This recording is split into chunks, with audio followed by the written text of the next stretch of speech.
up, and welcome to the Hip Hop Galaxy podcast. I'm Mushe Banks, and Silas Beats. We've got Silas Beats here. What's up? And we have a special guest in the house, Nota.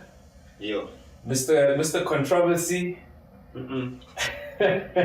Why do our black brothers need to do that to us? What do you mean? Why do they need to use controversy on us? But it's not necessarily a bad thing, bro. Nah, Controversy gets people going. Nah, it's always a bad thing. Yeah, okay. Well, shout out to you being here, bro. I see you. It's always got connotations.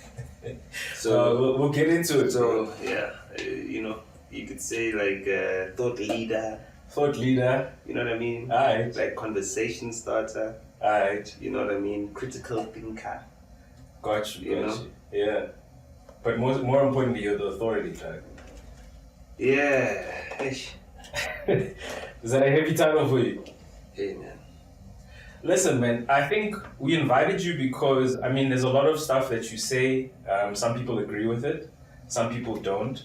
But I think the important thing is that we're looking at what you do and what you've done. And what you do and what you've done is impactful. So, we thought, let's get together with Nota and let's ask him a couple of questions because we obviously have a lot of people that watch us, a lot of artists, that want the lowdown on what's happening in reality. And I think I'll start it with, in terms of the first topic, in terms of framing it. You were Questa's business partner, or is that correct? At a time when the narrative in hip hop, in South African hip hop, was squarely around Casper in your vest and AKA. And you guys kind of broke through and you created a record, an album that is, I think it's still the best-selling hip-hop album in South Africa. So, let's start there. Can you break down how that whole process worked? Because from my understanding, you were heavily involved in that project. I think you also have a feature on one of the songs. In terms of how you, I feature on a couple of the songs, I wrote a couple of the songs, I arranged all the songs. Yeah. So from that perspective, looking at 2022, we've got artists always asking us, how do we get on? How do we break through what's happening now? I know it's sort of a broad question, but what would you say to the young artists in South Africa now trying to push hip hop in South Africa? Well, people make the cartoon is the best selling because we took the time to collaborate a lot. You know what I mean? Yeah. With a Casper feature, with an AKA feature. Only thing we didn't have was a KO feature. Was that on purpose or? From his side, probably, yeah. I don't know, because we begged him. And yeah, we weren't gonna borrow it or steal it. Yeah. The Card 2 took a couple years. I think I came up with the concept in 2011.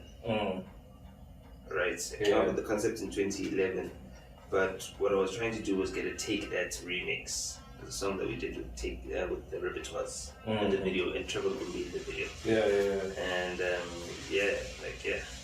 I kind of produced that video as well. Oh shit. Yeah, it was pretty dope video, directed by Younger Chief, the DOP, Diliza Moabi. And the plan was to get like a WizKid remix for Take That, something like that, with some singing on it, you know what I mean? Because we were playing with the auto-tune there, like on the chorus, like you can hear myself and Yana singing the chorus with auto-tune, but it was really light, we weren't really experts in auto-tune, like Anati kept all the auto-tune to himself, like he monopolized it. Like ever since we were on fire, like everybody is always wondering what's the secret that the Elias had when he made that. It's because Anati put them onto his auto-tune. And then all of a sudden, Mamani Fasi was the only vocalist in South Africa using auto-tune. Yeah, I remember that, dude. And shook the whole entire country just with auto-tune. Exactly. So that's imprinted in my mind that a technology change, a sound change, is something that can be an opportunity for an artist to break. Okay. So as soon as we did, what's this thing? The plan. We're like, okay, scrap this whole entire remix. Getting WizKid, he's too busy, he's in the UK. Management is hard to get hold of. Whatever. Let's just do a whole different project and started with a mixtape. So the mixtape part of it was called the Rally for the Car. It was supposed to be like followed up with a university tour and all that type of stuff, like promo tour.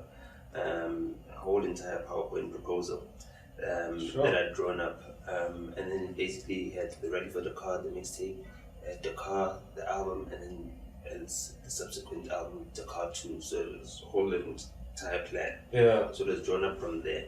And each stage of the plan unlocked the next stage, so you needed to get through the mixtape first. And then the way we started the mixtape is that we had a meeting with AKA one day, and he was like, yo, I'm about to drop a new single. Oh, sure, cool. And then we're like, okay, we're about to drop a new single. I was like, okay, when are you dropping? And we're about to drop it like at the end of July.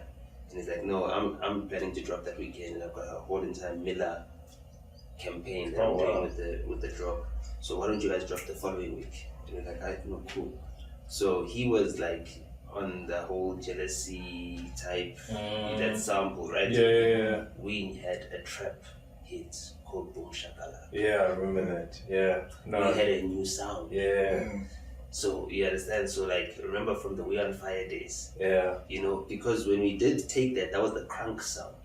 Yeah. So that's the same sound as We On Fire, the earliest. But now we're on the new sound. This is trap. So we're like, it's fine. You can go first with your jealousy, even if it's a dope sample. Yeah. And then he dropped his. I think it did like 5,000 views. 5,000 downloads in a week. And then we dropped ours right after Usain Bolt broke the world record at the London Olympics in midnight on a Sunday, and we had 5,000 downloads in 1 hour. Jeez. So what he did in a week, we did in an hour. And like by the time I got to the office at Bada Bing, right in the morning, I got there late because I was up on Twitter the whole time, scheduling tweets. You know what I mean? Because like each and every single hour, right, for the whole entire week, we're dropping a new song every single week. So there's a mixtape, and we're promoting it on Twitter. So what I do is that I use Hootsuite or whatever, and then schedule the tweets. I do like a whole entire spreadsheet. And the way to change the tweet is to make it a countdown that is hour by hour. So because if you tweet the same tweet, right, it will say, hey, you've tweeted that already, right? 100%. So if you say this many hours to go, and then you schedule that many hours, and it's 24 hours, and every week. So for every new song, that was the whole entire schedule. So I did that whole entire thing, updated it each and every single week. But Boom Shakalaka, like the 1 week numbers were so phenomenal that after we'd already dropped all the other songs for the subsequent 6 weeks, when we dropped 7 songs, we said, no, let's drop Boom Shakalaka again on the 8th week and write that out as a single. And then we did that, and it caught fire, but it wasn't like being sampled on radio and promoted, because like I told you, like the day it was dropping, when I got to the office at 11 a.m., they're like, number one, you're late, so that's a warning. Wow. Yeah. Jeez. Number two, who the fuck told you to drop a song on Sunday nights at midnight? Like, who the fuck is awake at that time? Nah. Well, it's sitting on 30,000 downloads right now. What do you mean? Yeah, but it's sitting on 30,000 downloads, like, as of right now. And the reason why I'm here at this late is because I only got to sleep at 7 a.m. Because I needed to catch the morning traffic of Twitter. I needed to stay up from midnight all the way to 7 a.m. to promote the tweets and everything else, and then let it automate. And we couldn't even afford Twitter promo teams back then. So it was a success. And basically then the rest of the team had to now scurry around to try and figure out how we're gonna support this rollout. They're like, we're doing this thing online. We don't really need much, but this Boom Shakalaka song, put it on radio, guys. Do that. So they went to Electro Mode, they printed out some singles, they distributed them, and I was like, this thing of us using Electro Mode, we're not gonna make it on the radio. It's 2012.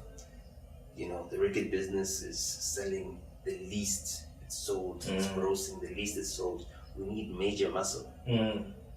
Unfortunately, it's like we're at rock bottom, but they're thinking to themselves, now that's going to take the cut from Bada Bing a lot more. Got you. thinking about profitability and things like that, which is And I said, well, at the end of the day, we make most of our money from gigs anyway because we don't sell CDs. But if we got the radio numbers, we'd be making so much more in gigs. We'd be able to convert that into merchandise. We'd be able to convert that into tours. I got this whole entire PowerPoint plan. I'm explaining it to you. yeah. Because you'd make Questa seem bigger, and you'd obviously give it that Do you got understand what I'm saying? Yeah. So they didn't think that he was the cash cow. That is crazy. Looking at where we are now and what the records say, but what That's exactly what I thought to myself. Because I was in the studio listening to this motherfucker rap and thinking to myself, he's better than all these motherfuckers except for Flubber. Yeah. Like seriously. Yeah. Like Flubber's the only squad camp nigga that we featured on Special Request. Yeah. Proverb, Flubber, then we asked for Pro said nah, ain't Yako, Red Button, put him on. That was Red Button's first feature. Okay. Jeez. You know? Yeah. So it sounds like it was like a super elaborate rollout. Just going back to what you were saying. Yeah. Super master plan. Yeah. So like the whole entire thing is that, you know, it's one of those things you have to be willing to sacrifice years to see into fruition. But obviously I planned it out into like a 1.5 year span, 18 months plan that it ended up taking. So let's say 2013, that's when we finally dropped the car, which is the album which had Boom Shakalaka, and it was later. We dropped a song called You Got It, and Caesar John was the only guy who played the song. So, you know, and then Can we? I know you're in the middle of it. Can we talk about what it actually takes to get on radio? Because I've heard international guys. yeah, talk no, I'm about telling it. you, Okay. I don't know. Okay. Through the story, I'm Alright. telling you each and every single compartment. Okay. of it. Cool. You know, because it's a grand master plan. So like I already told you that already. My mind is saying these better being niggas are not trying to give us major muscle. So that's the first thing we need to change in this situation. We need to get major muscle. So already I started making plans, started speaking to some labels, linked up with a guy called Keiko. And then he put me onto the A&R at Universal at the time, Motusi, who was like, my goodness, well, I don't know what talent he ended up finding or where he ended up, but like, it's terrible A&R, like he never had an ear. But I guess like if you're pushing an artist and a sound, you're thinking that probably it's the best thing that's ever happened since sliced bread. And I felt the same thing, but the one person that I clicked with properly was Spiro Damaskinos at Sony. And we had this record called Tulu Jive. And he heard Boom Shakalaka, he heard this other record that we did, which was like another hard trap record, but Spare Knaves paid the producer that made the beat. So that he'd give it to them and not give it to us. And they made a song with Georgia Bacon, which turned out not to be a hit. And I was like, and you know, our hits ended up not dropping anyway. But that was fine. But this Tulu Jive song, like Spiro was like, guys, this, you see, if you're merging the hip hop and the kwaito, that's where you need to be. That's the pocket. You see, that is the pocket. But like, we already made this fucking record. Thank goodness we're on a podcast, I can swear. We already made this fucking record, so, you know, nice advice. So what we'll do is that, okay, we'll try and see what we were actually trying to crack the pop market first, because we're looking at getting brands and sponsorship. We're trying to get onto 5FM. Wow. Okay. That's it, like, that's our goal. We're trying to get onto 5FM 94.7 because the brand manager, the person who is the decision maker, who cuts the check, you know, the CEO's daughter, who needs to be familiar with the song that is being pitched in the room, you know, listens to 947, you know, 5FM. So it's like, if we are not on 947 or 5FM, it means that we're going to end up dying broke. Because the only artists that make money are the ones that can get the big cellular deal, mobile endorsement, like Zola 7. Like, he get that big cell CD. So we need to get our big cell CD. And already at Bada Bing, we lost out on the hater deal.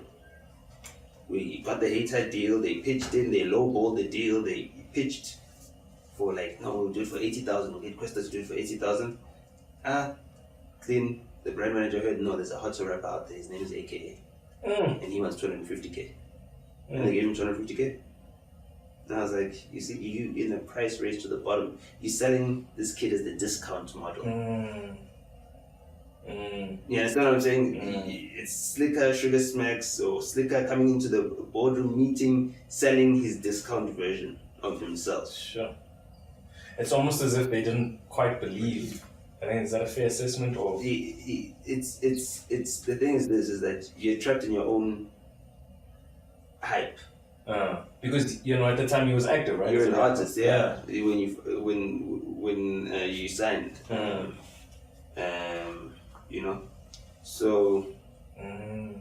So fortunately, they only signed a publishing deal and not a record deal, and therefore I was able to secure a licensing deal with my label to release one Questa album, 2 options. Okay. So the option to renew twice. Yeah. So the car was the first one. Dropped that, Tulu Jaive, simmered. Didn't knock the way it needed to knock, but it hit on Ukhozi FM, which gave us great numbers. It hit on Metro FM, which gave us great numbers, and got us the Metro FM nomination, Best Hip Hop Album. That's all we were nominated for. We were up there against iFunny. We had bigger radio hits. Yeah. Thanks to Sony. I have to ask you, you don't pay any payola? Nothing like that? No. Just off the screen? No. Okay. Nah, Sony didn't do payola. That's the first thing they told us. But I think they were telling us that to say, yo, if you guys want to payola yourselves up, you can do it. But we don't do it at all. But we know people do it. You know what I mean? Yeah. People do it out there, but we do not do it at all. And what's your take on it? Do you think people should do more of it, or No, payola destroyed the South African reggae business. You know what I mean? It's just that Amapiano and streaming collided at the perfect time to create a perfect storm that could overcome radio. all of the corruption and everything? No, it overcame radio. It's like radio doesn't even matter. You don't even feel like radio has a place anymore? Nah, That not at specific all. genre For any genre. Any genre. The whole entire top 10 chart is local songs on Apple Music. Whenever in South African music have our top 10 songs been local. Like Adele does not get any top 10 play. Her album's been out, I understand, but I mean, usually she stays in the top 10 for months. But this Adele album was pretty mid, though. All her albums are mid, except for her first one. Maybe 21 was also nice. 19 and 21 are the best. Yeah, but 25, I mean, yeah. Hello was terrible. Yeah. And yeah, but Easy on Me is a nice record. But everything else, that's terrible. Yeah. So, we do this Dakar album, it drops, but so we got this Metro FM nomination, cool, but we don't have any hype. So I think to myself, damn it, let me pen an open letter. I'd already penned an open letter. I remember this one, yeah? I'd already penned an open letter at Bada Bing, but I penned it for Sugar Smacks, Yeah. called it the SA Hip Hop Game Changers. And then what that did is that made Hype Magazine do a whole entire cover with a whole lot of big OGs, you know what I mean? Like even put Jack Perro and them, you know what I mean? Like, yo, why don't you guys celebrate all these guys, this generation? Like, put us all together and celebrate us, you know what I mean? Instead of making these funny lists. I think there was that top 50 list. Yes, there was a Hype top 50 list that was like shaking up. Yeah. Yeah, so I penned an open letter to respond to that. Clean signed, Sugar Smacks, clean. Boom. Okay, niggas got covers now. Okay, now let's get this award. Let's hit 5FM. Wow. Send a nice javelin out there. And Shaudi's a populist. Yeah, I remember. Yeah. Shaudi's a populist. So if he sees this, yo, it's popular something, yo, it's trending. It's saying the FABC, they're saying we're racist. Yeah, I must support this. Yeah. You understand? Yeah, this boy, yeah, Questa. In. So I CC the entire SABC board, compilers, everybody. You know what I mean? The same people that I'd CC when I'm sending out a song. This is the open letter. It's on Twitter, it's trending, it's on Ozu, they're talking about it, it's everywhere. You understand? So if the rival company is talking about it, then the corporates are now talking about it. The board members, they all got it in their email. You Yeah. understand? They're like, okay, fine. All the radio stations in the SABC, ALS, the African language stations, the big stations, call us in for interviews. Do the interviews, talk about this whole entire thing. No, 5FM needs to play more black music. A youth station, the majority of the youth is black. Why does their station sound so white? You understand? And at the same time, we've got Sony, who have got a vested interest in making sure that a lot of international music, Beyonce's, the Adele, well, Adele not then, that was still with Just Music, it was still with Carl Anderson, the guy who's head of Apple right now. So he used to do the distribution for Adele in South Africa. So, and he used to do the muffins as well. And Lockenville. So, who told us about trap music and put us on. So, you know. So you do the letter. And from then on, like, it was like, okay, fine. Now I know how to use this internet machine. Now I've got it. Now I've got all the way to the CEO of SABC, the COO, whatever, doesn't matter. The whole entire board. I know how to play this whole entire thing, and I know how to rally up the troops. Without spending money. Without spending money. Which You is understand? fucking amazing. Yeah. Just growing it Yeah. bit by bit. And that's the process that I repeated. So basically, I would be handling obviously the social media, making sure that that's well maintained, and we got that Metro FM award. That was the first award. Couldn't freaking believe it. It's like it felt so good. Eminem was performing that night Eminem. in Joburg. Was he? Live Yeah. performance was in Yeah. SA at the time. Yeah. Oh, Yeah. jeez. Yeah, I had something better to do though.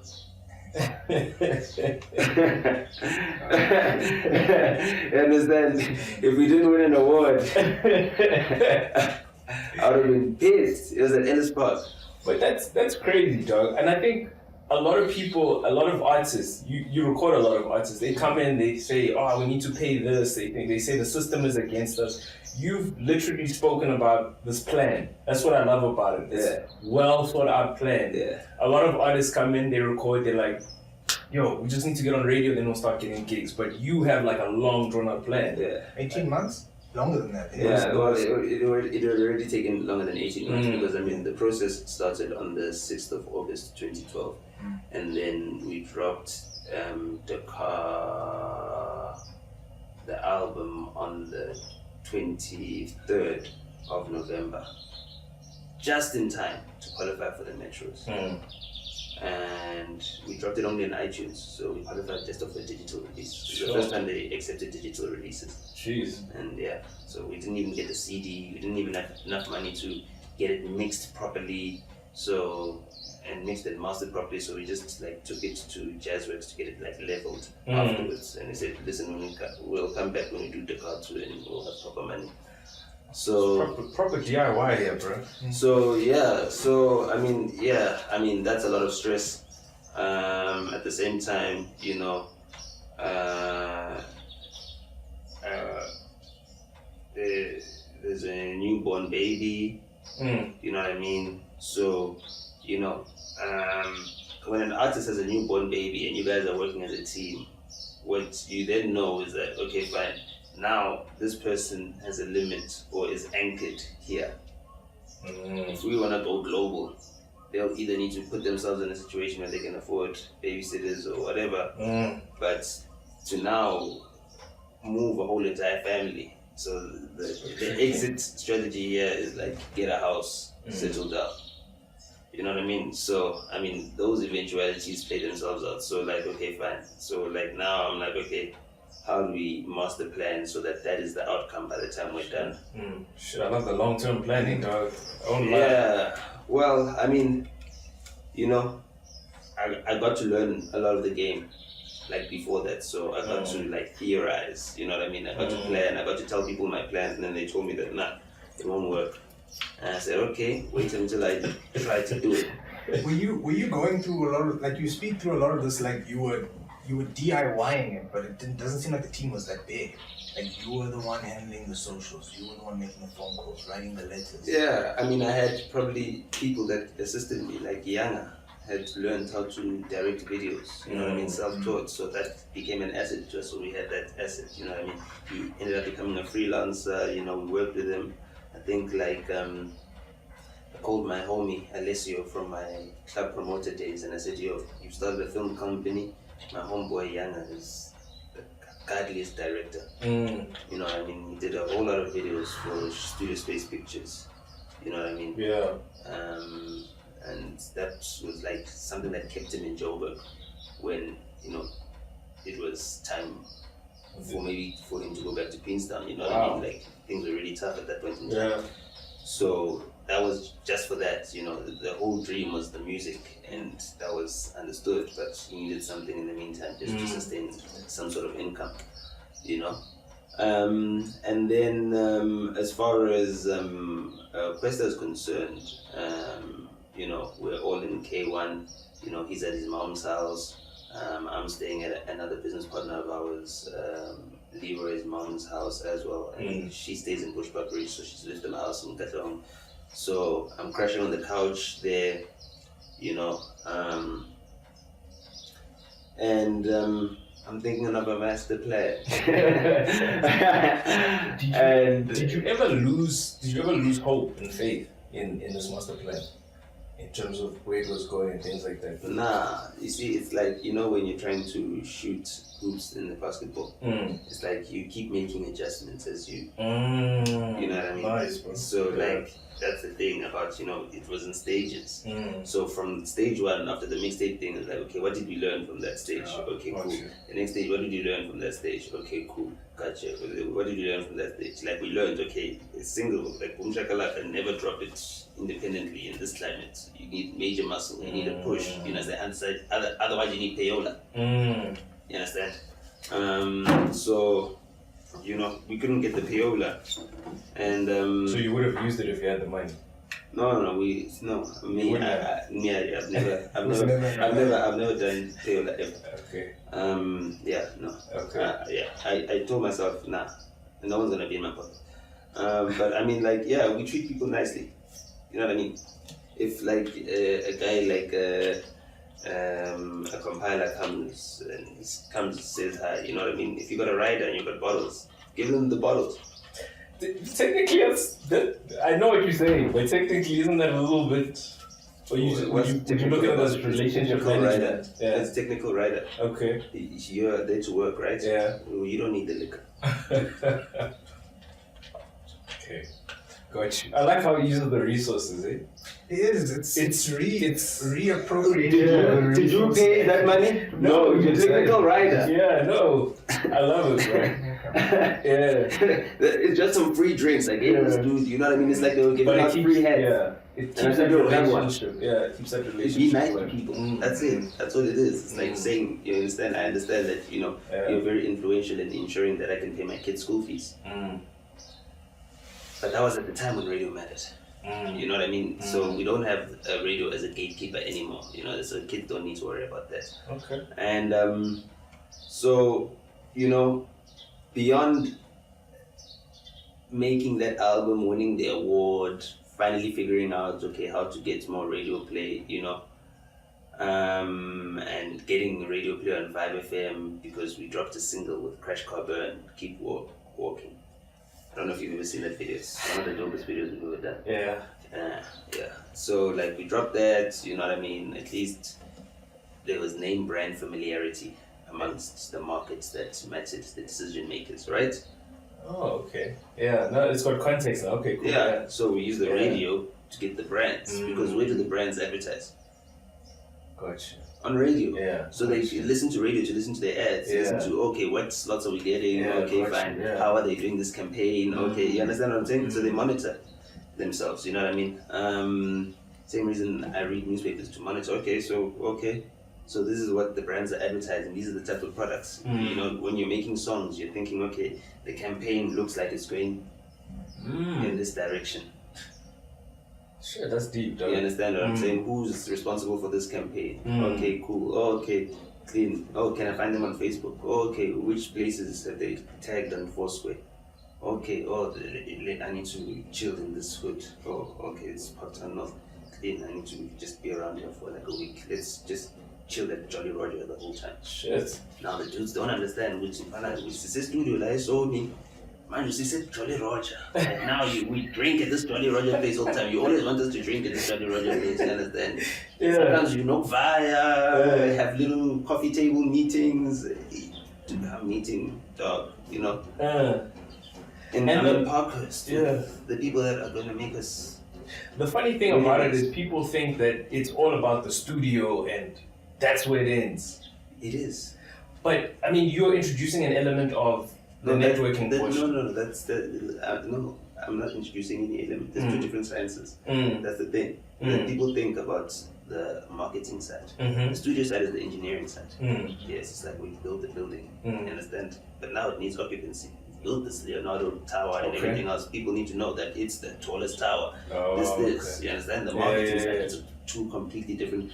You don't see the architects or the builders out there now designing the billboards that are going to sell the Leonardo. You know what I mean?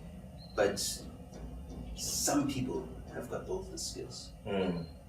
Like myself, I'm an engineer and I'm a marketer. So I can make the songs, you know, and I can sell the songs. I can sell the narrative. I can sell the story. I can make it an epic just by talking about it, just by describing it. You understand? So just imagine me now talking to a journalist, explaining to them how this album is going to sound. Well, the guys are busy recording it, clean, sharp. Oh, you know, the guys are probably at the bar down there. Let's go and say hi. Oh, hey, let's grab another beer. Oh, no, let's chill here. What? Okay, cool. Connect. You understand? Now the article, when they're writing about it, the way they're treating it. So, you know, around about, I think, is it April 2015? Took a while. April 2015 is when we started recording the cartoon. Now, you must understand that is like just after Flabba has been buried. He died the previous year. Ne? Yes, he died the previous year, 2014. Ne? 2015, he tried that year. 2015, he tried in March, 9th of March.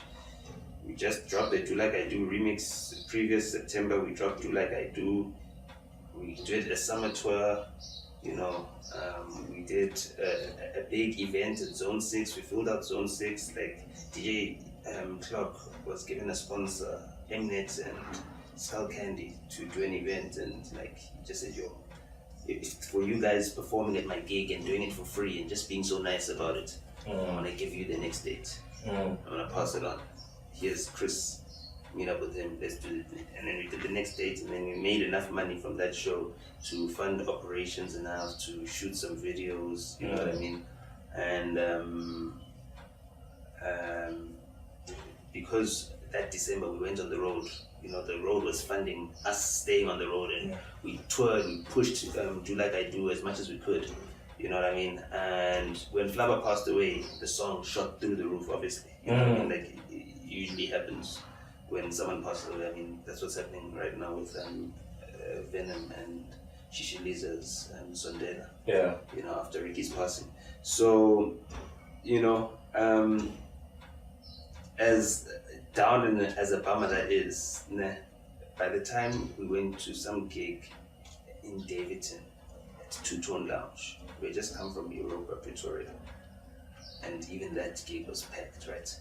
But when we got to Two Tone Lounge, Davidson, and we had a performance there, I was like, we did it.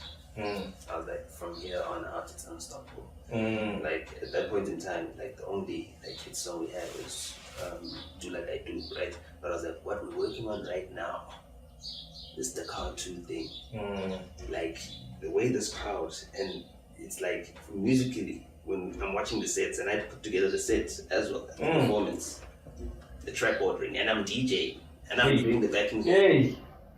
What the hell? Jeez. That's what I'm saying. He's doesn't seem like there's a hang on a lot of people. Yeah. You're very self-sufficient, it would seem. There's actually quite a few people because there's other things that needed to be done. You know what I mean? The one thing that I didn't want to do, even from that Zone 6 event, was do anything that has to do with events. Just the admin and the stress of it takes so much of your time. I can't be in studio, be having marketing meetings, strategizing and everything else, while also running events. Events take years of your life. Yeah. Wow. Okay. Yeah, no, they do. Seriously. So let's cut the hip hop galaxy events that we're planning on doing, bro. Well, I mean, just eat healthier and try to think positive.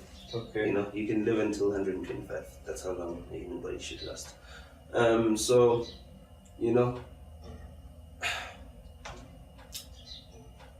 had my partner at the time run the event side of the business, right? So what that meant was that me letting go of control of... Who was that partner? Leroy? Yeah. Okay. Letting go of control of like the gig side of the business and everything else, right? And that was always my plan. But, I mean, even when we were having those discussions and everything else, like, I was acting like, I'm reluctant. You know what I mean? It had to come down to like a vote and everything else and whatever, but I knew that I don't want to handle this booking and the management side of things. You know what I mean? I'll handle the more high level stuff. So, they agreed to it. I was like, it's cool. Leave. You know what I mean? Yeah. Cool. Then I was like, you know what I'm going to focus on is focus on the team between myself and Senzo, that business partnership, and also the licensing agreement that we've done. Yeah. And the making of this music that we now owe, that my signature is now signed for. You understand?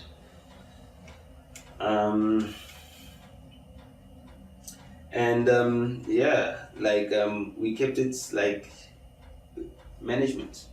You know what I mean? Like from a management fee, I would like ordinarily taking a really high management fee because I'm doing a lot of work and I'm also how much you saying roughly? 30%. That's fair, bro. Because you're not just doing what a manager does. You're doing like a lot, bro. Yeah, but so now I'm a record label though. You know, and usually the record label takes like 70 or 80%. So I said, no, I'll take 30. You did yourself dirty there. Yeah, I did. Yeah. But I knew why. Because I was like, down the line, if ever there's a squabble or a fight about this, I just say, bro, I took 30. You want to fight me for my 30? Like, let's go to court. Then you tell the judge, like, yo, this nigga doesn't want me to have my 30, though. I don't know, like, I don't know whether, like, he put this shit together, whether it was his plan or anything else, or all he did was write rhymes and show up in studio on time. Sure. Because that's how simple I made it. That's all you have to do, is think about those rhymes, those bars. That should be your focus. Your brain is just focused on making sure these bars are heavy so that even with this Casper and AKA beef, we shut them out. We flush them out. We retire them. Yeah. No, I'd say in that period, you guys achieved that, dude, because there was a point. They never came back. Well, they never came back. They never came back. There was never a point in time after that where Keenan was charting higher than Questa.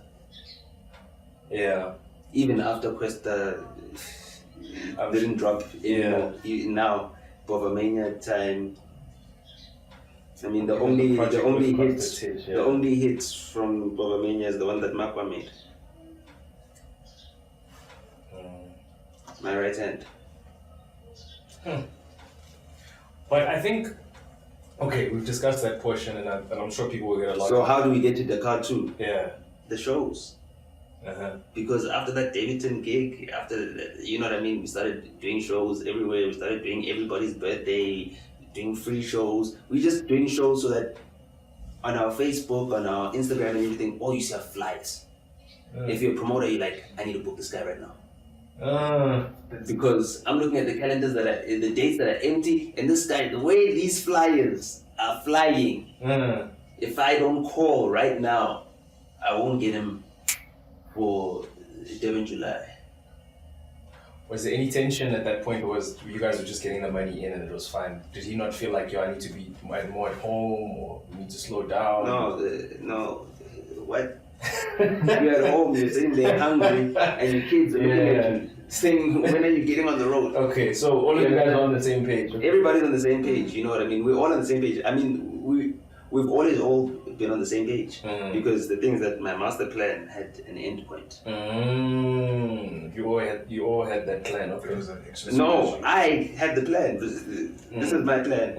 Okay, this is the plan. Okay, this is. I give you stage one. This is where we are at stage one. Stage one, I need you to rap every single day. I'll make sure that there's food the whole entire day. You're in studio the whole weekend. Then I'll pick you up from Katlehong. I'll borrow my sister's car. I'll drive you to the studio. We're rapping the whole time. I'll be here the whole time. You know, I'm here. I'm writing hooks like your boom shakalakas. I'm writing, you know, your nyasfela now, whatever. You know, all these things. You know what I mean? I'm making a whole lot of songs. At the same time, I know that we need to create our own sound, and we need a linchpin producer. So Magwa is like the greatest remaker.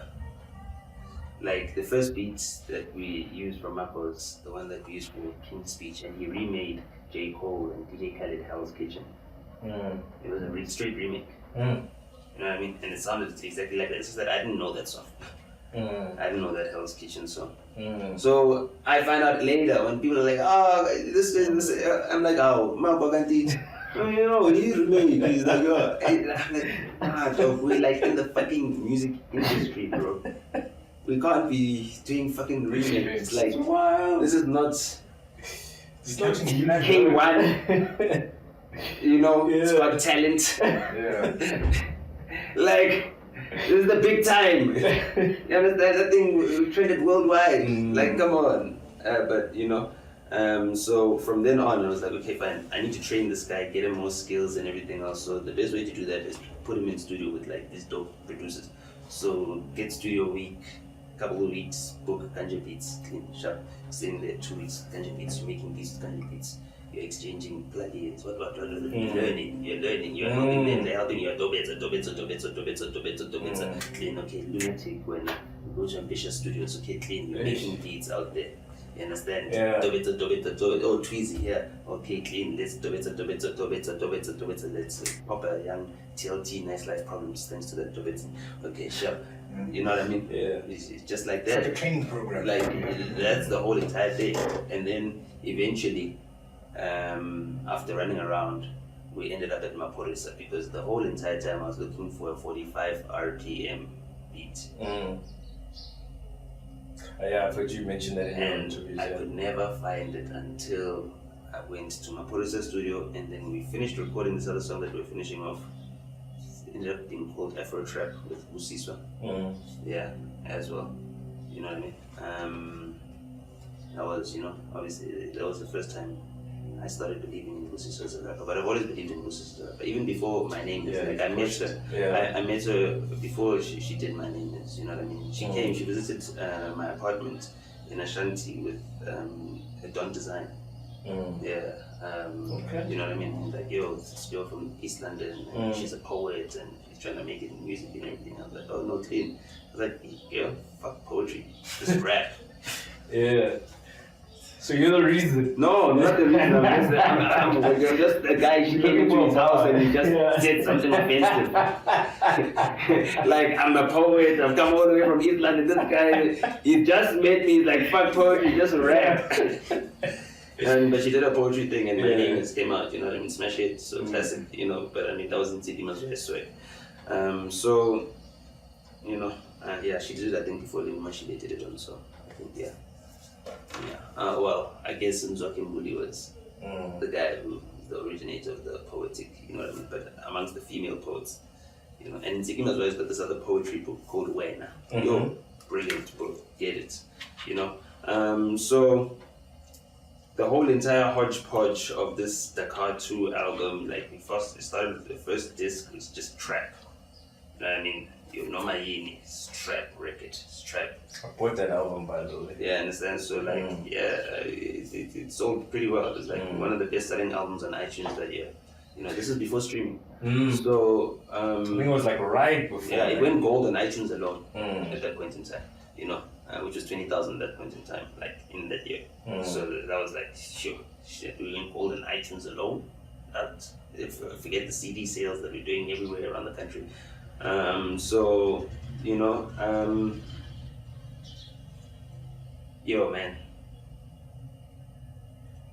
like, yeah man, that day I could have cried. Because it's the fruition of all your efforts. Dog. Mm. I couldn't believe it. I found the fucking 45, dog. I couldn't believe it. I was like, dog, this sound is gonna change our lives and everything. The days after, like, we recorded other songs, recorded My Babo and everything else, and My Babo is a trap song and it's high energy and everything else. Guys are like, yo, no, you must drop My Babo as the first single.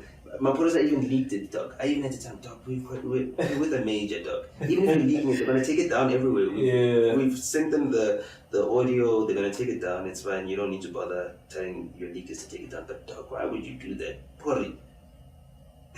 Like, no, but come on, guys, you guys are not listening. I understand, go to, it's a nice song, but no, My Babo is the one. I'm like, Pori, dog, I've got a whole entire rollout strategy, dog. This thing has taken me years to put together. You know what, dog? Let me tell you something. You need to get yourself a deal at Sony. Nah? Trust me.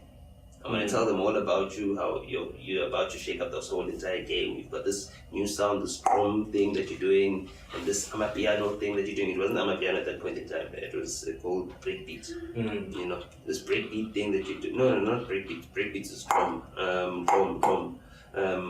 What is it called? I forget what it's called, but there was these guys called No Deep, and they're from Pretoria. Anyway, Wasn't it called Bacardi? Or... it's something like that. Yeah, it was Bacardi or something. Yeah, okay, they were doing that. You know what I mean? But nah, it wasn't. It was pre-Bacardi actually. Yeah.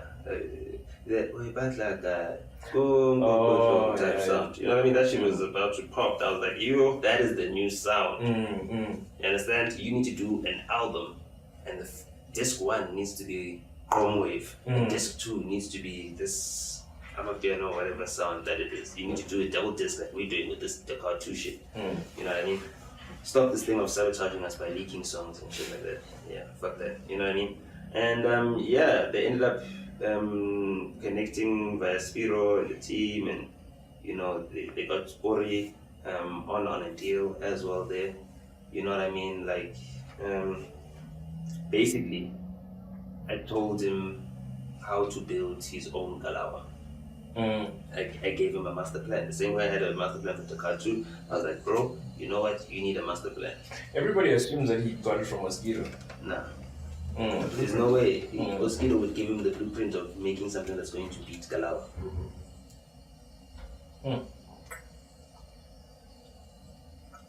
No, I was always thinking that he wanted to leave. Mosquito would want to leave a legacy. Mosquito wanted him to stay there forever, and Mosquito kept feeding him money, giving him all the deals and everything else, keeping him happy. But he wanted more. And the group dynamic was also tricky, you know, Bilo having mental health issues, addiction issues, him and Clap, you know, the balance between, okay, who's doing what, are they working together, are they, you know, the other guys, you know, Mapiano running away, like, it just got to their heads, this Uhuru thing. It happened too fast, guys from the hood. And Bori was the only one who was industrious, you know. He might not be able to speak the English enough, but like he was the one nigga. I used to sit with him. I was like, bro, I can't afford to pay you. But dog, I can teach you how to fucking like own the game. I can give you the entire blueprint of how to own the game. That is my payment to you, because what you've just done is changed my life. It's taking care of me. Okay. Makes sense. And as far as I'm concerned, when it comes from me, I will always do whatever, just to show my respect to you. But yeah, we couldn't afford to pay him for that song. Anyway, and all the studio time that he gave us, and the fact that he fed us and housed us. He had someone cooking for us, someone cleaning the house. Howard was staying there as well. Everybody was staying there. Under Boris' roof, all of us were staying there. He was feeding all of us. He never asked once, guys, can you please help me get the Nando's? Or guys, can you please he never asked us to help him once. Sure. Dude, we just sent Howard on his cousin Nazi with the bank card to the ATM withdraw. Yeah. But that obviously meant that he would get a little bit of the publishing and stuff like that. No, he get his publishing, but not on wood. A sample. Nobody got publishing on that motherfucker.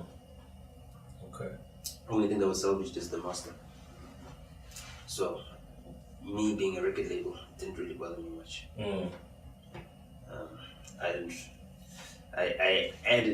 I arranged the song, like I added like the break where it stops and it comes back, you know what I mean? Which is also done again in spirit, and then starts becoming like a signature, that drop. Maybe let's because people get confused because you've got, I remember No, Mapa wasn't there at all. No, he wasn't there. Mapa made my bubble. Yeah. That's when he came. He wasn't there at all. He wasn't there that night. So who made the beat and who constructed it? Porisa. Yeah. Okay. Okay. Cool. We were sitting just like this, like with a computer. Yeah. You know what I mean? And then you arranged it where he had the melodies and stuff. Just like even beating down the drum patterns, like you know what I mean? Like you know what I mean? So why would Makwa say that he made it though? No, he never. He poured Heineken on himself in the music video. Yeah. Because basically, like he always told me that he wanted to be a solo star. He made a song called "Now That I'm Free, I Found Myself," and then Fistas Mixwell screwed him out of it. You know what I mean? And that's still a hit song. You know what I mean? Like I told him to chase that publishing, but I don't know. His IP guy is weak. He needs an actual lawyer, an IP lawyer, not an IP guy, because a lawyer sends lawsuits and shit. Doesn't just make phone calls. Like and try to be threatening with a voice, you know what I mean? And you can't threaten me. Yeah. Like, like I've been threatened by TK Neza as a teenager. Yikes. Holding a camera, recording Pro Kid. Yeah. You understand? And his lips, like, touched my lips when he was screaming at me, and he touched my ear. Yeah. You know what I mean? Red lips, so I flicked him off. And then he called Slicker and he told me, Slicker, then don't I have how you do? Like this other. So I'm like, nigga, I don't know that's TK, Mr. Dog. Yikes. But like, I'm recording history. This is fucking Pro Kid. Mm. And he might even stop me from recording. Anyway, so, you know, with Makwa there now, we're making my all these other songs, we're making Mino. This is after good. I've already got what I wanted from Bori. I got the 45, so I bring Makwa in to now learn from Bori and also help Bori make other stuff. Because Makwa's talented, you know, he's making stuff, they're collaborating the whole entire time, you know, it's moving. And yeah, you know, with Bori, he could go out and do his own thing. I was like, yo, bro, at the end of the day, for me, it was about giving you some game, giving you some knowledge. That's it. Trust me. I hope that knowledge pays off. If it does, we're even. You know what I mean? If it doesn't, I owe you for life. You know what I mean? I don't know. Are we even? Nah, you're more than even, John. I don't think I should be getting it. You got to roll into that deal, You got to roll into that deal, bro. Yo, but wow, it's been crazy. You know what I mean? Yeah. I mean, yeah. Well, I got the card to the album sold. Yeah. You know what I mean? And it gave me everything I needed. And plus, like, trust me, I wouldn't want to be back in the game right now doing what Bori is doing. It just takes too much energy. I'm needed elsewhere. I'm needed. Where are you needed, Nota? What? With master plans, where the master plans are. You know what I mean? Where the master plans are happening. So like, because I mean, to me, it seems like a waste, dog. You've done all of this stuff, bro. Like, you could help a lot of artists. Nah, I You can't. could help a lot of artists, bro. No, I can't. Why? I cannot, because I can only help one. What do you mean? Because I only work with the best. So if I'm working with an artist, they need to be the best. I can't work with multiple artists. That's why I told niggas, like, yo, when they were signing TLT, I wanted to sign TLT, I pulled TLT to the side. I said, no, clean, I'm going to give you guys a record deal, clean. But, you know, if things don't work out, I'll unconditionally release you. You don't owe us any albums or anything else, nah? Sharp, clean. So, clean, they got that deal, clean, we'll work with them. But I told the gents, I was like, yo, these kids, okay, they're not kids, they're even older than me, both of them. Shit, but I was like calling them kids at the time, you know, because I thought they were younger than me, you know what I mean? But I was like, yo, these dudes are on your tab, you take care of them. You know what I mean? I don't want to, once I'm done with the project, I told you, I'm here for this master plan, that, you understand? So once I'm done with this project, you understand, they're your babies. Because signing an artist is not what I signed up for. Understand? I signed up to make you number one. So are they gonna be 2 and 3? Not a fucking chance. It's tricky. You understand?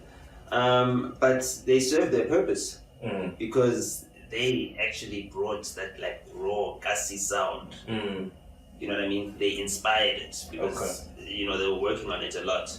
You know what I mean? And they were doing a whole lot of Kwaito's type sounding stuff as well, merging it as well. So they were already getting there. So it's like, okay, fine. At least we can say we're developing a sound, and we can't develop a sound without, you know, multiple artists. You know. So I was like, hey man, as long as we can deliver some hits for the dudes. And I think my question, we kind of stumbled upon it. In terms of legacy, right? We were having a conversation in a previous podcast about how South African artists, they're a bit selfish in terms of legacy of putting other cats on. You've obviously got the exceptions like your KO, your Ricky Riggs and things like that. Nah. What do you kind of feel? You got Maporisa and you got Ricky Rig. Everybody else sons niggas. There's a difference between putting on and sunning a nigga. Like I told you, that's what I told you about what was happening at Bada Bing. They were sunning him.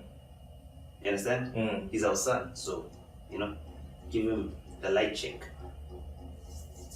You don't ever feel like there was a plan to ever make him the number one guy? It doesn't matter whether there's a plan. As long as you're selling him as the son, that's all he'll amount to being, because that's what you sold him as. It's the limit, it's the ceiling. Like, you understand what I'm saying? But I don't know. I think because we were speaking about it. Like look at someone like Dr. Dre, right? No, he's not he's not a rapper. Yeah, but he's not. No, stop doing that. Dr. Dre is part of a label. The label is owned by Jimmy Iovine. Jimmy Iovine is not gonna be riding out in Compton picking talent. He needs a black guy that's out there in Compton picking talent. That's Dr. Dre. He's a talent magnet. All the talent wants to come to him. That's the thing, is that producers don't understand that the biggest thing you can do is work on your personal brand as a producer. You need to be Dr. Dre. You need to be a producer mogul. You understand? You need to be Puff Daddy. That way, all the biggest talent, when I want to be a star, man, I'm going to Josie, I want to meet Nota. Okay. Like, that's it. Okay. I've got the money that I've got, I'm going to Josie, I'm going to meet Nota. That's all I know in my mind. And then there was a point in time where kids would go to Josie, I'm going to meet Lance. There was a point in time where kids would go to Josie, I'm going to meet DJ Spoo or TK Nisa. There's a point in time I'm going to Josie, I'm going to meet Arthur Mafukat. You understand? There was a point in time where kids would come to Josie, you know, they'd come for the legends, the late Orak Shabangos, the late Mike Maswanga, and they'd end up being the forefathers of South African pop music that would show us that we can popularize South African music and get it across the continent. You know, the Brenda Fassies would emerge from there, you know, the Mendozas would come from there. That's the MICCP days, you know what I mean? So we always had the potential, we always had the lineage. It's just that the technology gap was the one thing that we were behind on. But the one thing that we had as an advantage is South Africa owned Twitter. That's what I knew. Like, doesn't matter if we don't have the numbers or whatever. Doesn't matter if the United States has got more Twitter users or whatever. South Africa is more influential. If South Africa is a small country like South Africa, we can make a song like King's Speech trend worldwide. And there's so many other things from South Africa that have trended worldwide. Mm. I was like, nah, our engagement is crazy. And I looked at the behavior on Twitter in America, and I was like, the celebrities in America don't tweet. They don't. Like, have you ever seen Eminem tweeting? And none of them tweet. You know what I mean? Because it gets crazy quickly. You know what I mean? The only person that tweets is Kim Kardashian and Elon Musk. You know what I mean? So I was like, damn it, okay, fine. This is the platform where we sell music. You know what I mean? I'd already done that. I'd already done the timelines and everything else. That was the thing. And I knew that there's going to come a time where there's going to be a platform jump. And by the time that time comes, I need to be done with whatever I'm doing. Because another platform jump is like, you know, just to figure out Twitter will fuck up your mind. If you know how to use Twitter, you can be a very dangerous person. This is coming from somebody who's banned a couple of times from Twitter. Twitter use. Yeah. That's how dangerous I am.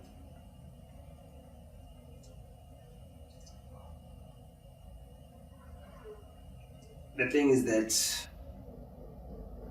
it makes you impervious to a lot of the toxicity that comes with Twitter. And have you ever trained yourself to not get scared while watching horror movies? Have you ever done that? I've done that. I trained myself to not get scared, and I realized that fuck it, I'm not gonna enjoy any horror movie if I never get scared. So I untrained myself. But it was an experiment. You're saying that because a lot of celebrities, Nasty C tweet, went on Instagram and said that Twitter is the worst space, and he had a lot of celebrities kind of. Nah, all the social media, all of them are the same. All of them are the same. Instagram is the worst because Instagram is where underage girls are being taught to sell their bodies, like on a mass scale. Like.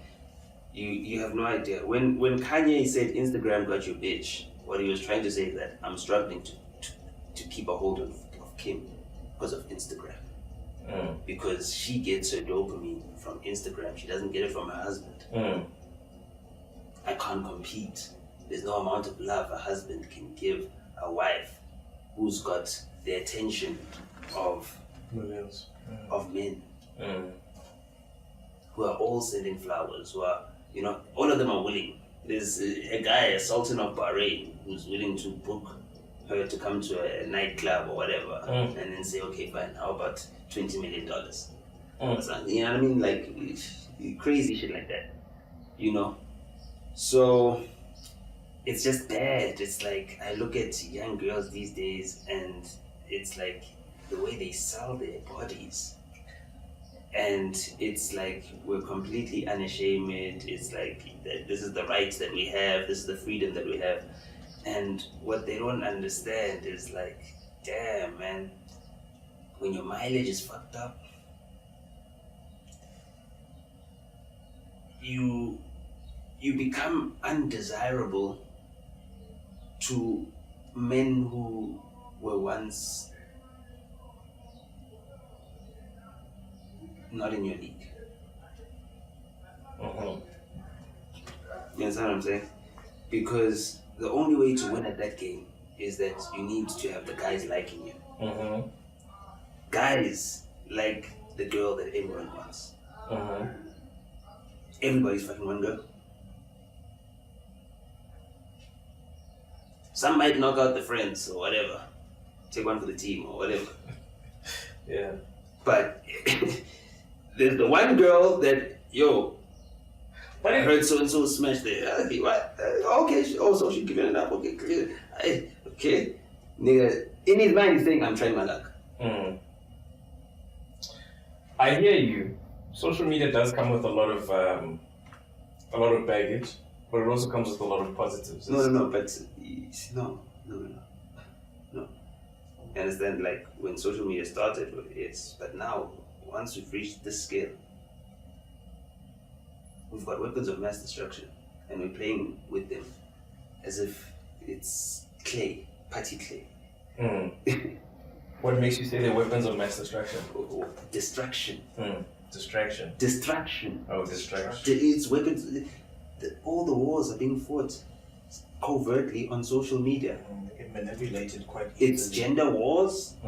we're being divided. WMC, Bell Pottinger. Okay, cool. Oh no, let's save Zuma because he's pro-black. But how can he be pro-black when the ANC has never been pro-black?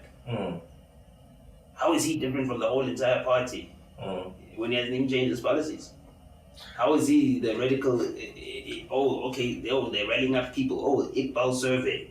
Oh, he owns a whole entire media agency. The money that's going around. Okay, what do they do? Tembisa 10 babies. The whole entire scam. You understand? Now his bank accounts are being closed. The owner of the newspaper, the Star, his bank accounts are being closed. You understand? He has to bank foreign. He's sanctioned. He's like Roman Abramovich right now. You know. So, which is also sad. You know, because Chelsea has done a lot to uplift African football because of the top African players that they've had grace their blue jerseys. So, you know, the top African players between Chelsea and Arsenal. No, we do know that. Yeah, a long list. So, I mean, these are weapons of mass destruction. Dude, if I can sit on a couch in Katlehong, right, and type an open letter and put it on social media, and then it trends and it blows up, and then all of a sudden we're on every single radio station, we're winning Metro FM awards, we're moving. Imagine that. That's like how many millions were we able to make off of that? Just imagine. And we started that shit with Boom Shakalaka, just doing a young 5,000 downloads in 1 hour. I'm thinking to yourself, yay! But then surely there's good. Because at that small, when we at that small scale, right? So we're doing clean. Now the amount of evil you can do, you can convince the entire world that Russia is not entitled to, you know, exert some force over Ukraine. Ukraine is like KwaZulu-Natal. Now, if we said, okay, fine, KwaZulu-Natal's got a lot of Zulu people. It's got a lot of Zulu people. It's like, you know, so it makes sense. Let's just, you know, annex them from South Africa, let them have their little homeland, which is what the Inkatha Freedom Party wanted, which is what caused the bloodbaths before the 1994 elections. This is what they wanted, to maintain the homeland systems, and all that shit. Nah, bro. We've created a whole entire national identity. We're no longer tribal identities. We're no longer tribes. We're a nation now. You're no longer a Zulu nation. You don't need to ascribe to the... Yes, you can keep your tradition and your culture and everything else, but don't now try to cessate yourself from this South Africa that we've spent so much of our bodies, blood, sweat, tears, how many lives have gone into the soil to build this country, to build this economy, to stay alive so we can reproduce, so that our children can then get the mastermind plan so that they can end up taking ownership of this country and taking ownership of this economy because they've got the numbers to do so. You know, so it's inevitable. It's inevitable. Like, you know, white people will be bred out. You know? Sure. Unfortunately, like their numbers are too little in South Africa for them to even stop that. There's going to come a time where people are not selecting based on just, you know, their race and their religions and everything else. People will free up and you'll see a whole lot of mixed babies, you know, coming up. Seeing quite a bit of that thing. Surely not on the level that you're talking about, but we're already seeing a lot of that. That's the thing, is that if they're less than 10% of the population, still in the time horizon, all of us will. You understand? By the time we're dead, it's fine. But either way, not all of us will all be mixed. But I'm just saying, it's like us as the black people will dominate. But we've got we don't have recessive genes like they do, so it's different. Yeah. So either way, the babies will be dark. But our darkness will replicate. But just to your point of social media, you're using social media to you're using it to your advantage, you know, and you're using it in a positive way. You're spreading your message. You're kind of showing people different things like that. So from that perspective, I've also had to use it in a destructive way. Because I've had to destroy the enemies of progress, the gatekeepers. because there was a hegemony that was reigning over the music industry, that was in charge, that was suppressing anything that's new that's coming up. Oh, so this thing actually exists when people talk about gatekeepers and stuff like It does exist. It does exist. It's all the DJ. It's the guys who do the payola and all that stuff. That they're the gatekeepers. So if the deep house guys have been dominating radio, they've been paying the payola and everything else, they're going to dominate radio. And you, as Pastor 929, Umsebenzi wethu is not gonna get to number one. You know what I mean? It's gonna take a Nota posting about it the whole entire time to say, why is this song not on number one? Why is this the hottest song in the country but it's not climbing up the chart?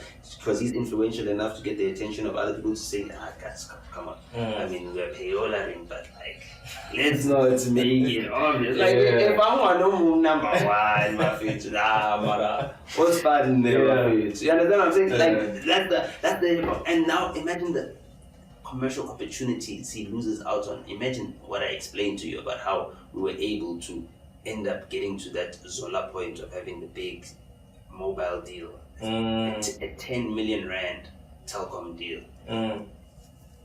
You understand?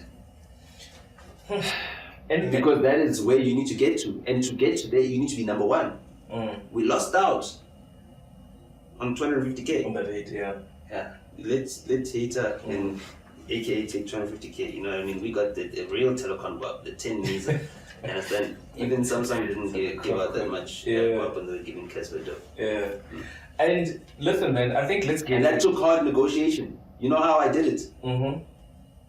I told the nigga, go to Apple Music, go to charts, go to number one. That's the song for the campaign.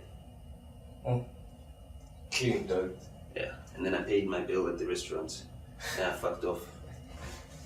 Let's get into some of the stuff you have been. No, you don't understand that. As in, I bumped into a guy. Yeah. Clean. Guy introduced me. Oh no, this guy. No, yeah, no. He works at MTN. He's about to move over to Telcom. Okay, clean. Sharp. Oh, okay, no, clean. This is my numbers, clean. Oh. And oh no, this is our young lad. Hey, this young lad. Hey, he's got all the music. Hey, all the youth and everything. I'm at a restaurant in Daneford. Since where I hang out, you know what I mean. And yeah, I was always wearing my Beats, my pink Beats. I'm like, oh no, here's the music. Oh, like, okay, no, this is the music that you guys are making. Yeah, like, yo, no, I'm playing in the new Kid album. I was busy working on that thing as well. You know what I mean? Okay, no, cool. Selling the song. That conversation, that's a 10 million rand conversation, bro. Jeez. Do you understand that? And you don't get to that 10 million rand conversation if you can't say, go to number one on the charts and that's my song. So it's fine, it didn't matter anymore that you're not number one already, because Pastor 9, well, if he, didn't have so many controversies, could say, go to number one, that's my song. You understand what I'm saying? Give me a deal, give me something, I can influence people, So, I mean, legacy. Yeah. I gave up the eventing side of the thing. I let Leroy handle that and everything else because I wanted to make sure that he'd have something rewarding for the work that he also put in. You understand? Something clean. So that also, when it comes to divvying up my 30%, I can keep my 30% and I can give Senzo a decent 70% without having to divvy it up even some more. You understand? So at the end, he kept those eventing properties because those were run by his company and everything else. He was doing the management, and Umshubelo Fest is still happening and everything else. And that's a black-owned festival. It's black-owned. It's the only black-owned festival that's being done in the hood. Only. And it's being done only, and it's being done in the hood, and it's at the level. It's at the level. It inspired the Cotton Fest of this world. Yeah. They're not black-owned. You understand? Really? I'm just saying. The level, the skills that we were able to bring, the team that was hired, the people that ran around, the people that are running, even that team, the machine is still running. It survived the pandemic. You understand what I'm saying? The music that we made with Questa, up to cartoon, it survived the pandemic. It's doing better than the new music he's dropped still. You understand what I'm saying? So that he's still able to gig and go out there and make his money and do his thing. You know? Impact, so you must understand that at the point in time where I'm trying to spread a positive message, trying to uplift people I've made millionaires, then want to attack me. And it left me no choice. But, you know, it's like you've woken up the bed. I didn't bother nobody. If I went for somebody, it's the corporation. I own corporation. If I have them, okay, I'll go for that. I never bothered nobody. But now you're coming for me, coming for my credibility, telling people lies about me, telling people that I stole money or whatever like that. You know, and the thing is this, is that people don't understand that they don't do these rumors on social media. They do them in the circles around. So you start hearing, hey man, hey, what's happening? Clean, you know what I mean? So it's before it even comes on social media, already you're hearing, hey man, why is my name being bandied about like that? And you're like, I'm done. I gave the niggas what they needed. I made sure that they're nice. I made sure that everybody nice. Then I went and said, okay, fine. It seems like this company is going to close doors. I don't want to be a burden. Let me go get myself a corporate job so I can add that to my CV. Apart from this resume that I've got here. It's crazy how everything... We don't hear about Krista anymore since you've left.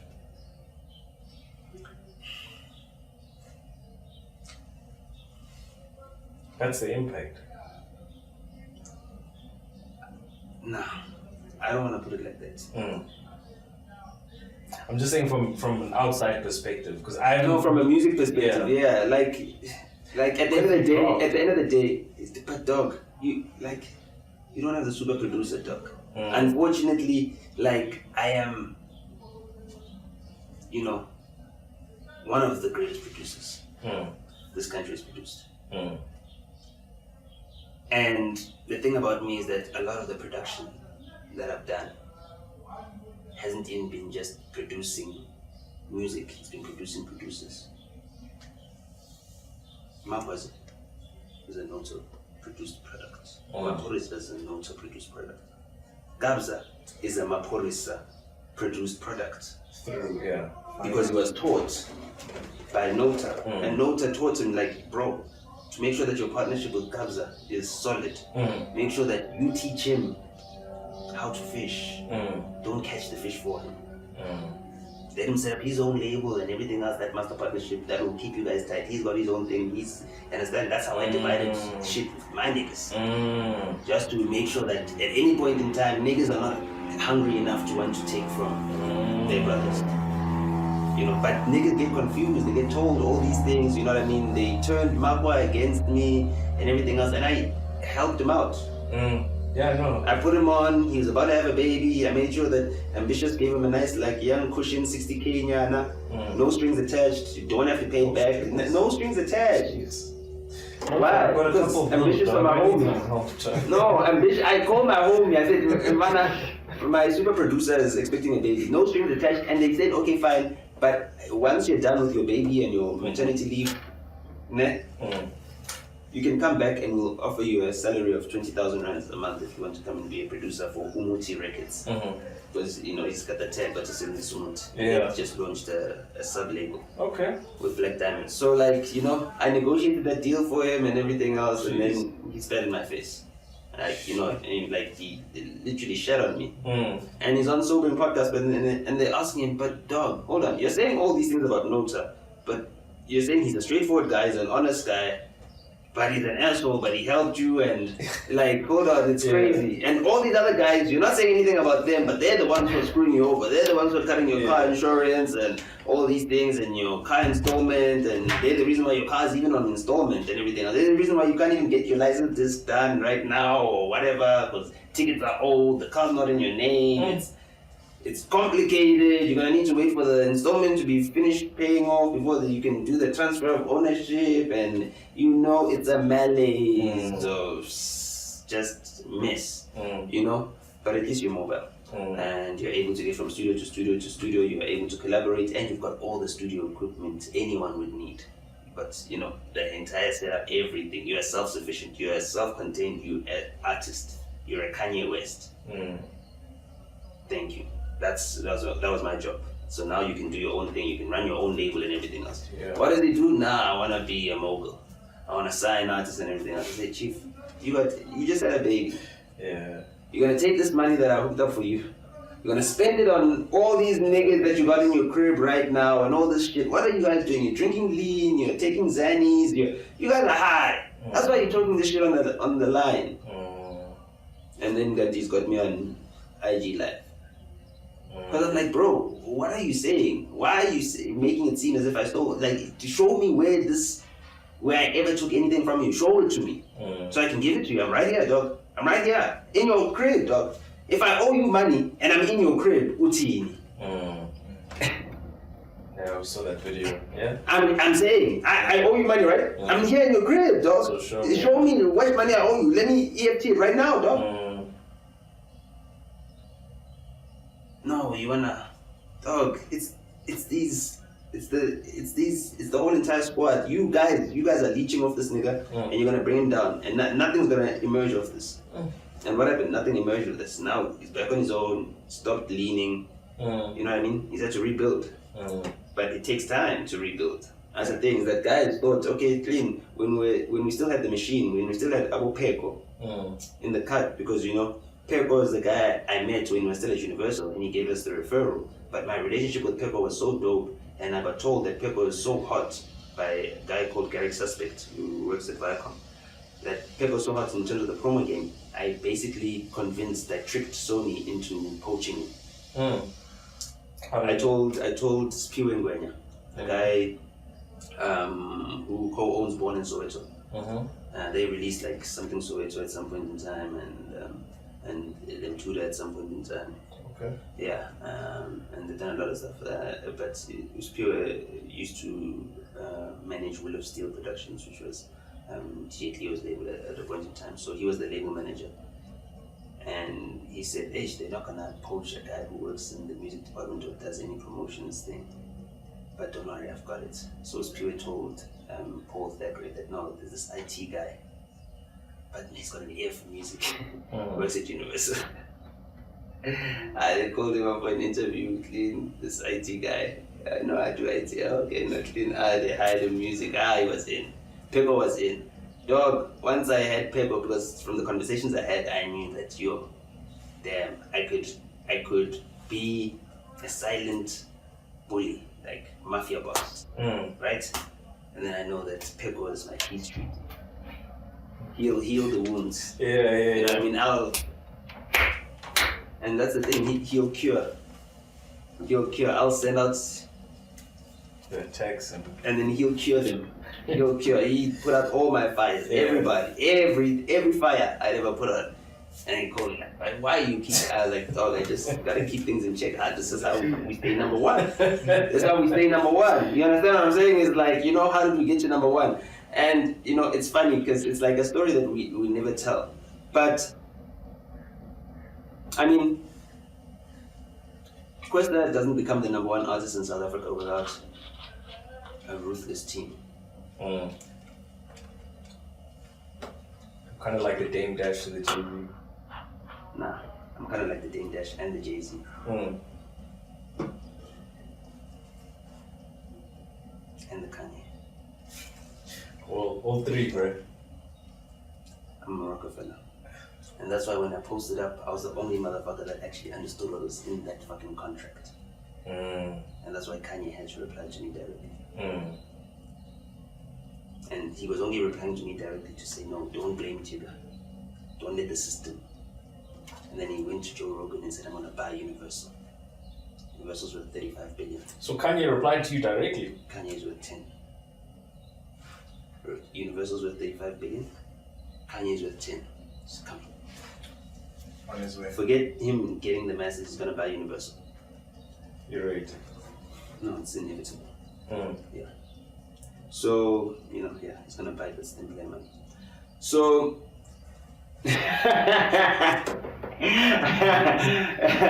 You know what I mean? Because like stem players, basically, you take an audio format and now you divide it into 16 different audio. Yeah, for that device, yeah. It's like I've taken a song and I've made it 16 different songs now. 16 different audio experiences.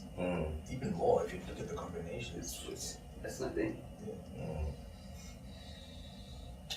But, Okay, hold on. It'd be, okay.